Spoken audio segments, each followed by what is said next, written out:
Selamat malam pemirsa, Indonesia Business Forum kembali hadir. Badan Pusat Statistik tadi secara resmi sudah mengumumkan pertumbuhan ekonomi Indonesia di kuartal 1 ini masih minus 0,74. Artinya apa? Artinya resesi semakin panjang. Artinya apa juga? Artinya bahwa pertumbuhan ekonomi bisa jadi belum seperti yang diharapkan oleh pemerintah. Dan bahkan apa yang disampaikan oleh Presiden Joko Widodo bahwa nanti di kuartal kedua bisa tumbuh sampai 7%. Nanti coba kita tanya kepada Pak Antoni juga, kepada Pak Tutum juga, apakah memang pengusaha ini sudah bisa merasakan kucuran dana PEN yang besarannya sampai 600 triliun di periode ini. Untuk itulah Indonesia Business Forum pada malam hari ini mengangkat tema mengenai ekonomi masih minus, kapankah resesi berakhir. Saya sudah bersama dengan 3 orang narasumber di studio, saya perkenalkan satu persatu. Yang pertama ada Mas Muhammad Misbakun yang merupakan anggota Komisi 11 DPR RI dari fraksi Partai Golkar. Mas Misbakun sehat? Alhamdulillah. Masih minus, tetap sehat ya? Harus tetap sehat. Berikutnya ada Pak Tutum Rahanta, Dewan Penasehat Himpunan Peritel dan Penyewa Pusat Perbelanjaan Indonesia. Pak Tutum, apa kabar? Baik sekali. Ini senyumnya sudah ada tanda-tanda sumringah, sudah ada geliat ya. Udah mau lebaran, teman-teman peritel nih kayaknya sudah mulai merasakan. Harus semangat ya. Mau crop untuk yang kuartal kedua ini. Oh ya, 7% Pak. Mudah-mudahan. Mudah-mudahan. Ada Pak Antoni Budiawan, ekonom. Pak Antoni, selamat malam. Selamat malam. Ini potong rambut bukan buang sial kan Pak ya? Biar cepat positif Pak. Biar lebih fresh. Biar lebih fresh dan mudah-mudahan saja ekonominya juga makin fresh ya Pak. Itulah harapannya. Dan tentunya ada Pak Iskandar Simorangkir yang bergabung melalui video conference. Beliau adalah deputi dari Kemenko Perekonomian. Pak Iskandar, selamat malam.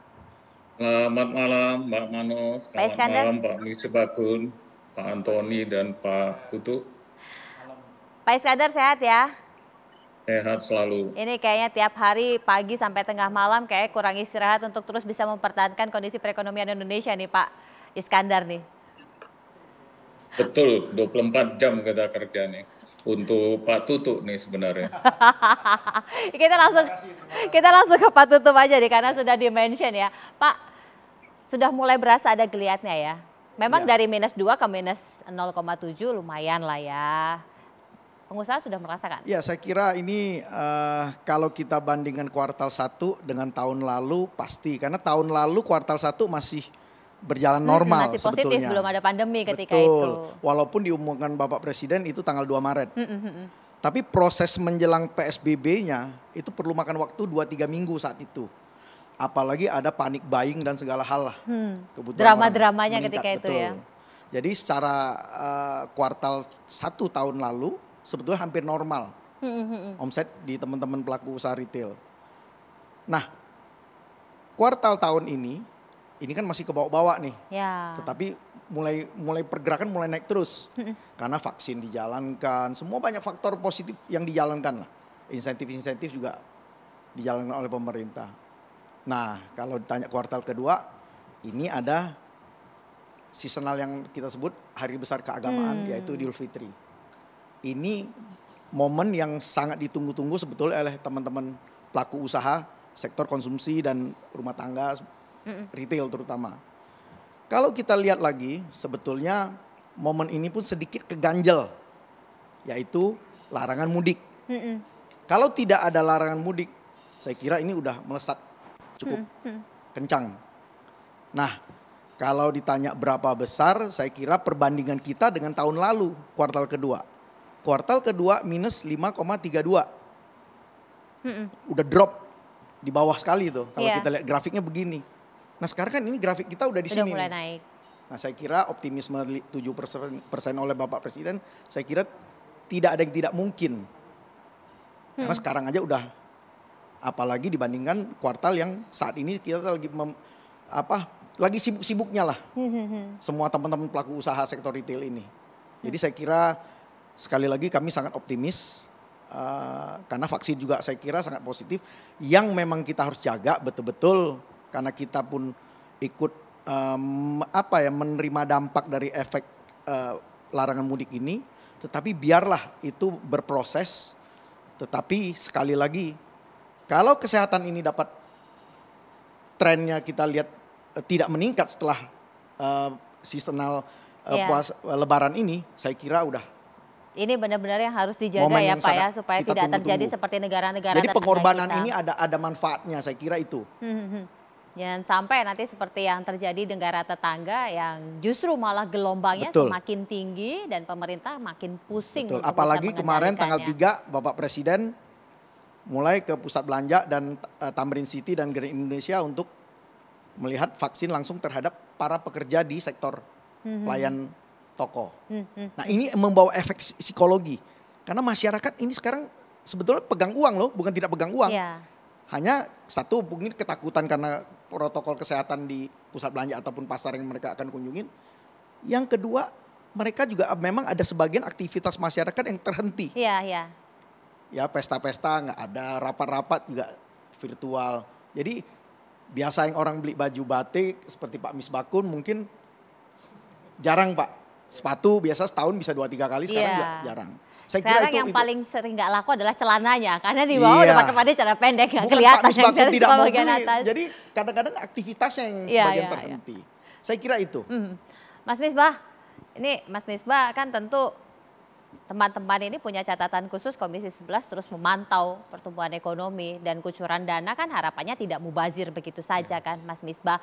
Jadi 0,7 ini mestinya bisa nanti di kuartal 2 naik. Tapi seoptimis apa sebenarnya kalau Komisi 11 dengan mitra-mitranya ini? Optimis itu kan sebuah bahasa yang terus kita sampaikan ke depan publik. Untuk apa? Ya dengan optimisme itu kita salah satu untuk membuat imunitas kita naik. Ya. Imunitas kita naik Pak. Ada banyak termasuk Pak Tutung, tadi Pak Iskandar, termasuk Pak Presiden membangun optimisme. Nah optimisme yang seperti apa? Jangan sampai kemudian terjadi jarak antara optimisme dengan Realitanya. realisasi. Nah, pemerintah, tadi Bapak Presiden sudah menyampaikan dengan sangat spesifik bahwa kuartal yang kedua nanti itu sangat-sangat berat, tapi targetnya 7. Targetnya 7. Artinya apa? Ini sekarang tugasnya para pembantu Presiden untuk membuat kebijakan bagaimana keinginan Presiden 7% itu bisa dicapai. Apa prasyaratnya? Sumber daya apa yang dimiliki dan kebijakan apa yang akan diambil? Tentu ini kan ada prasyarat dan kondisi. Nah, kondisi-kondisi itu kan tidak sebuah kondisi yang statis, tapi kondisi yang dinamis. Kita ingat bahwa penanganan ekonomi semata itu tidak mungkin bisa keluar menyelesaikan masalah karena penyebab utama krisis ini adalah pandemi. Makanya yang ingin dipastikan titik berat, saya lihat titik berat pemerintah sekarang itu adalah bagaimana menangani pandemi. Sangat serius, termasuk melarang mudik. Melarang pulang kampung karena lebaran ini kan dilarang sekali. Ya. Artinya apa? Pemerintah ingin serius. Mengkontain, menangani, menanggulangi penyebarannya. Apalagi lahir strain-strain baru. Ya. Nah, kemudian 7% itu apa prasyaratnya? Pemerintah sudah mengeluarkan namanya Program Pemulihan Ekonomi Nasional, PEN.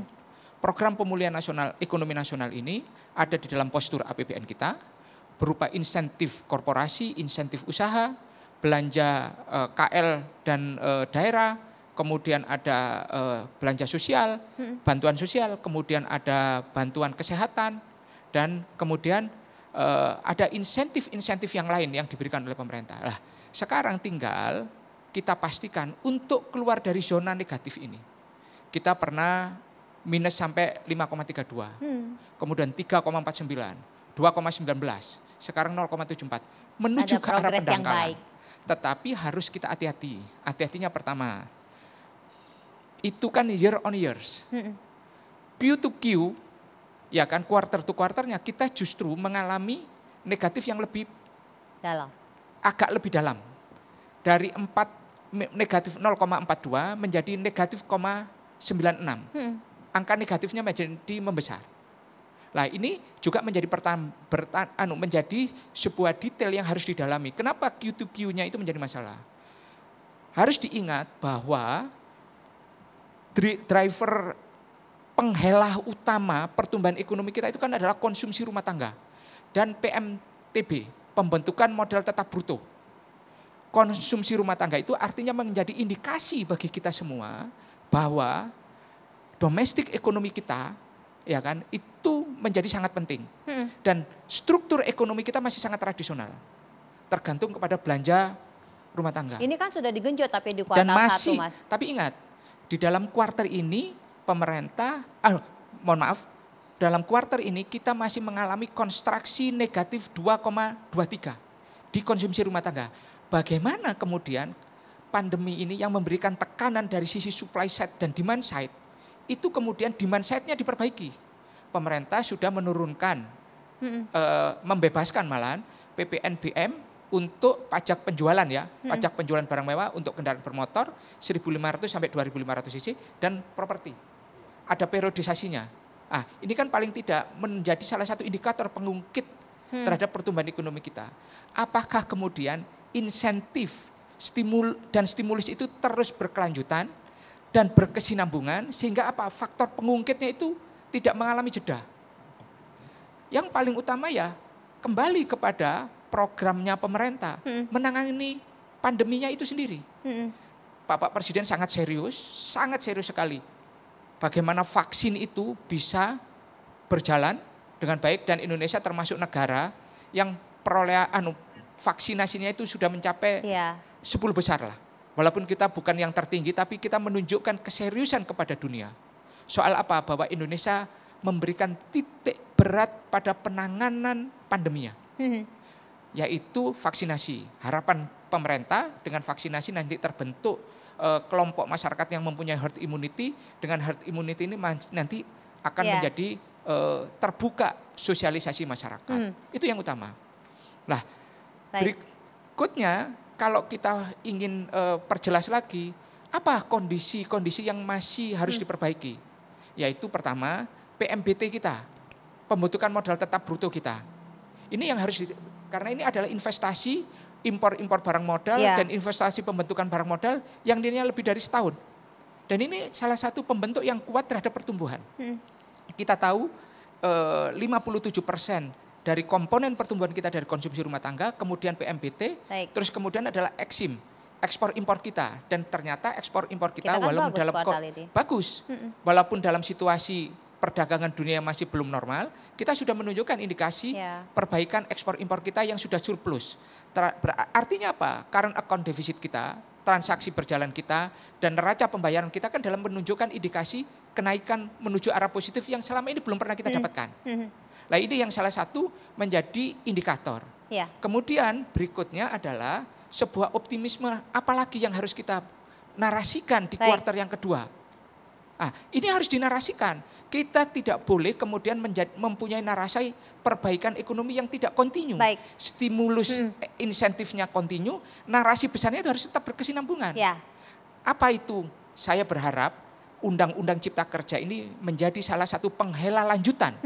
Bagi apa? Bagi masuknya investasi dan kemudian tools APBN menjadi salah satu komponen, tapi investasi menjadi salah satu game changer berikutnya terhadap pertumbuhan ekonomi. Game changer yang pertama ini sepertinya sudah membawa angin segar karena pertumbuhannya dari -2 ke -0,7 ini perlu diapresiasi. Dan harapannya seperti yang Pak Tutum sampaikan, mudik yang mungkin sudah dilakukan oleh banyak orang karena besok sudah dilarang mudik. Ini mudah-mudahan saja tidak justru menjadi blunder bagi kita semua atas apa yang sudah dilakukan oleh pemerintah, dan berharap game changer yang kedua yaitu Undang-Undang Ciptaker ini bisa dimanfaatkan dengan baik. Tapi apa memang benar catatannya seperti itu dari Pak Antoni, dan bagaimana evaluasi dari pemerintah sendiri? Sesaat lagi tetaplah bersama kami.